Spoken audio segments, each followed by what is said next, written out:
Dr. Kusmedi, bagaimana juga upaya Persi untuk melengkapi seluruh rumah sakit di Indonesia tentunya dalam hal kesiapan APD dan juga perlindungan bagi tenaga medis yang juga mengatasi misalnya saja ada pasien yang menuju rumah sakit terdeteksi terkena Mpox. Silakan Dr. Kusmedi.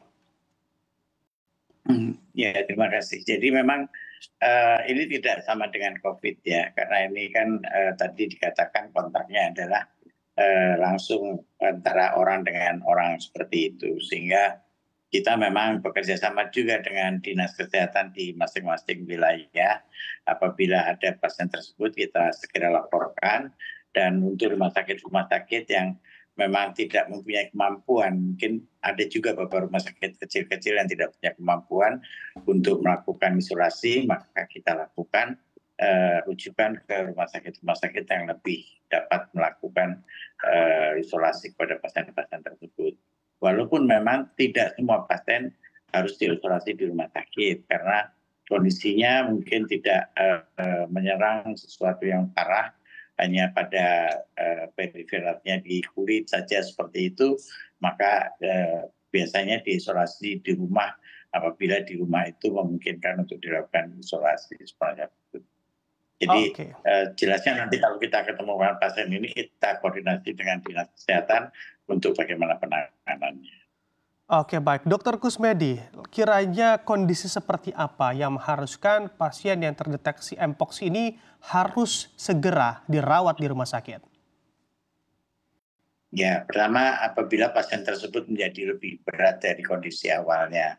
Kemudian adanya ancaman nyawa yang membutuhkan penanganan ataupun perhatian evaluasi yang terus-menerus, sehingga dia mungkin perlu dimasukkan di dalam rumah sakit. Tetapi terhadap penyakitnya sendiri, pasien tetap harus dimonitor apabila dia tidak di rumah sakit. Harus melakukan isolasi supaya mencegah tidak terjadi penularan kemana-mana. Karena tadi yang sudah disampaikan Dr. Nadia bahwa penularannya adalah antara orang dengan orang seperti itu, sehingga kebersihan daripada orang itu sangat harus dijaga untuk tidak mendapatkan penularan tersebut. Oke, baik. Saya akan kembali ke Dr. Nadia. Dr. Nadia, penyakit Mpox ini memang sudah menjadi isu global begitu ya, bukan hanya di negara kita saja yang mana juga terdeteksi penyakit Mpox. Sebetulnya bagaimana juga Kementerian Kesehatan RI berkolaborasi dan juga berkoordinasi dengan baik begitu dengan organisasi internasional akan hal ini atau akan kondisi yang terjadi saat ini, Dr. Nadia? Ya, tentunya kita terus melaporkan ya berapa jumlah kasus yang kita konfirmasi terkait Mpox ini ke WHO ya, karena kemudian nanti WHO akan bisa melihat seperti apa ya. Kedua adalah tentunya kita tahu pemeriksaan varian ya atau pemeriksaan genomik itu kita lakukan. Nah, tentunya melalui pemeriksaan WGS ini atau whole genome sequencing ini yang juga kita harus berkoordinasi dengan badan-badan internasional termasuk juga WHO. Selain itu juga kalau nanti ada kebutuhan peningkatan untuk vaksin, ini juga nanti akan melalui WHO tentunya jejaringnya untuk kemudian bisa dipenuhi penyediaan vaksin ini. Oke, bantuan apa kiranya yang sudah disalurkan dari organisasi internasional misalnya saja WHO begitu kepada negara kita atas kejadian Mpox ini, Dr. Nadia?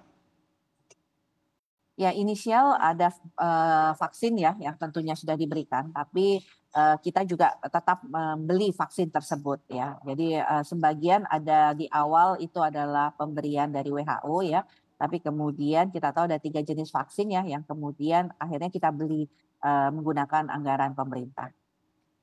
Oke, baik. Dr. Kusmedi, saya akan menanyakan juga kepada Anda terkait bagaimana kesiapan rumah sakit di wilayah-wilayah terpencil yang tentunya bisa saja sulit untuk mendapatkan asupan obat-obatan untuk penyakit begitu ya, Mpox ini atau penderita yang mana ke rumah sakit terdeteksi Mpox dalam tubuhnya. Silakan Dr. Kusmedi. Ya, tadi yang sudah sampaikan bahwa di daerah-daerah itu kan memang ada klasifikasi rumah sakit ya, mulai dari yang ringan sampai yang berat sekali. Kalau memang itu dirasa berat, maka sistem rujukan harus dilakukan.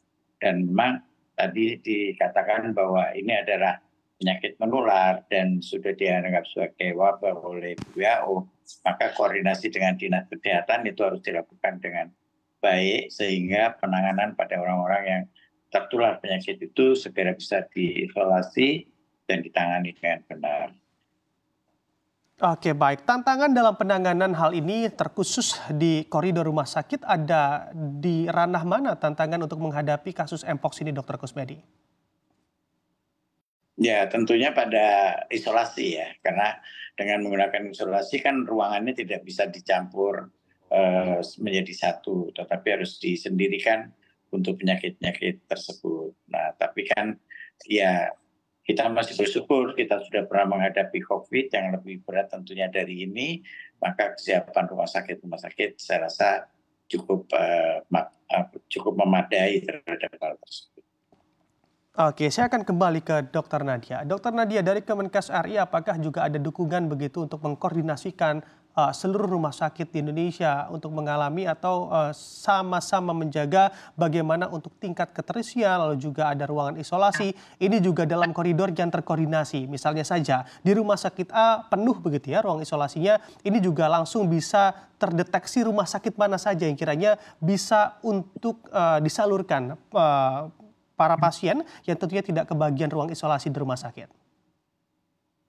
Iya, sebenarnya kita tidak perlu terlalu khawatir ya, Mas Bram, dengan mpox ini ya, walaupun kemudian WHO mengatakan ini sebagai perhatian kesehatan yang internasional ya, karena tadi penularannya adalah kontak langsung.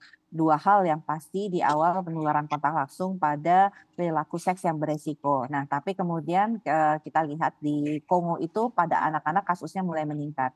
Nah, ini kontak langsung yang terjadi pada anak-anak umumnya terutama misalnya karena pemakaian bersama barang-barang di rumah ya, seperti handuk, kemudian mungkin juga baju dan sebagainya. Yang kedua adalah permukaan-permukaan yang tercemar ya. Jadi artinya si orang sakit mpox ini misalnya memegang permukaan meja, tangga dan sebagainya itu juga bisa menyebabkan kita tertular mpox ini. Oleh karena itu ini yang selalu kita sampaikan, pastikan personal higiene itu dilakukan. Jadi kebiasaan cuci tangan, apakah dengan air mengalir, dengan sabun atau dengan hand sanitizer itu tetap kita lakukan di masa seperti ini.